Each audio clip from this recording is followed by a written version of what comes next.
Polisi menangkap belasan orang tersangka terkait penculikan dan kematian seorang bankir yang menjadi kepala cabang sebuah bank BUMN di Jakarta.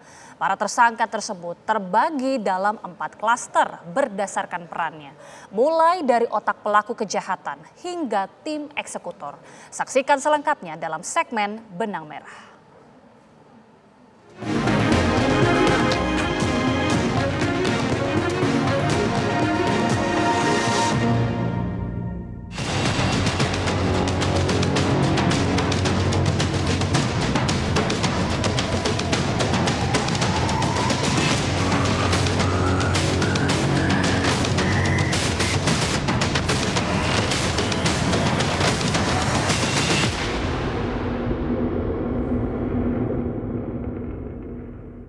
Ada 15 orang yang diamankan.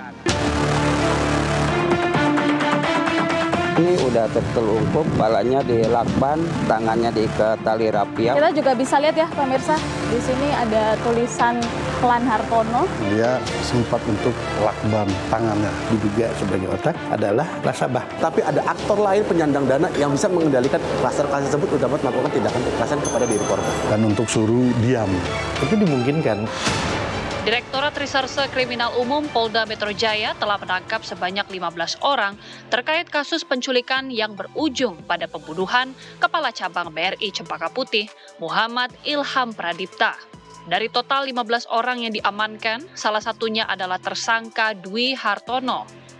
Ia disebut sebagai aktor intelektual dalam kasus penculikan dan pembunuhan Ilham Pradipta. Seperti diketahui, tersangka Dwi Hartono merupakan seorang pengusaha bimbel online dan motivator yang berasal dari Jambi.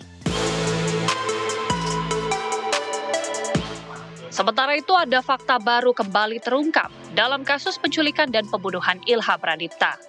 4 tersangka yang awal ditangkap polisi mengaku hanya berperan sebagai penculik dalam jejaring terstruktur yang melibatkan 4 klaster, yaitu pengintai, penculik, hingga eksekutor dan aktor intelektual. Atas peristiwa pidana ini ada 3 klaster. Itu klaster pertama, itu setelah kami dapat informasi dari penyidik dan dari intelijen kami bahwa klaster pengintai, klaster penjemputan paksa, sama eksekutor. Nah, kami terputus di pengintai sama eksekutor. Nah, adik-adik kami ini mereka perannya hanya untuk menjemput paksa dan memberikan ke mereka, seperti itu. Nanti kami pastikan perannya masing-masing masih didalami, dipastikan secara pasti ya. Sehingga nanti bisa disimpulkan dari 15 ini perannya masing-masing apa, berapa orang yang sudah ditetapkan sebagai tersangka, atau kemungkinan lainnya bagaimana, ini masih terus dikembangkan ya. Mohon waktu. Lantas seperti apa modus operasi penculikan dan pembunuhan yang melibatkan 4 klaster kelompok yang memiliki peran berbeda?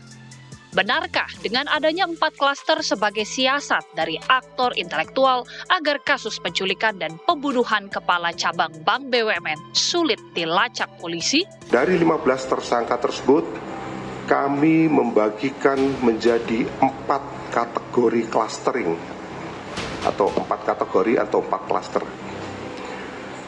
Klaster yang pertama yang merupakan otak perencana pelaku penculikan. Ini terdiri daripada 4 orang. Klaster yang kedua ini merupakan klaster eksekutor penculikan terhadap korban, di mana di dalam klaster penculikan terhadap korban ini kami berhasil mengamankan sebanyak 5 orang tersangka. Adapun klaster yang ketiga adalah klaster penganiayaan yang mengakibatkan korban meninggal dunia. Ini sebanyak 3 orang. Di dalam klaster ini terdapat 1 tersangka yang merupakan oknum TNI. Kemudian yang klaster keempat yaitu klaster surveillance ataupun orang yang bertugas membuntuti korban. Ini Berhasil kita tangkap sebanyak 4 orang. Unik ya kasus ini, targetnya 1 orang tetapi harus melibatkan sekian banyak. Ini menarik untuk diikuti, kita mau lihat nanti motifnya apa. Bagaimana mungkin peran-peran itu didistribusikan secara tidak terorganisir. Kalau saya melihat ini tidak terorganisir dengan baik. Kalau bahwa orang yang mengotaki ini tidak ingin tangannya kotor, itu sesungguhnya kita bicara tentang seberapa jauh seseorang punya perencanaan sebelum melakukan sebuah aksi kejahatan. Saya tidak menggunakan diksi pembunuhan berencana ya, tapi kejahatan berencana. Yang saya maksud adalah begini, salah satu elemen yang harus diperhitungkan sebelum melakukan suatu aksi kejahatan adalah elemen resiko. 4, target, insentif, sumber daya, resiko. Saya bicara tentang elemen yang keempat, yaitu resiko. Bahwa seseorang tahu persis setelah melakukan atau berlangsungnya peristiwa pidana tersebut, mungkin dia akan dikejar polisi. Dia akan dimintai pertanggungjawaban secara pidana.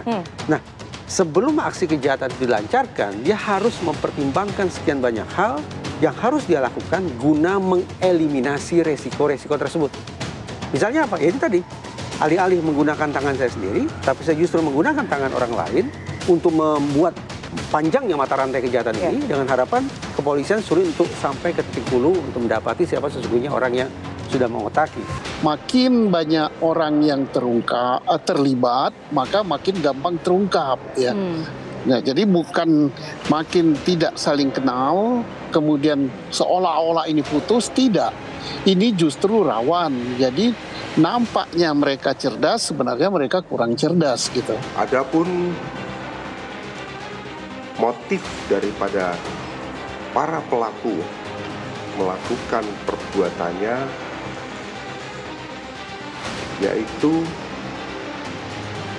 para pelaku ataupun para tersangka pemindahan rekening penampungan yang telah dipersiapkan.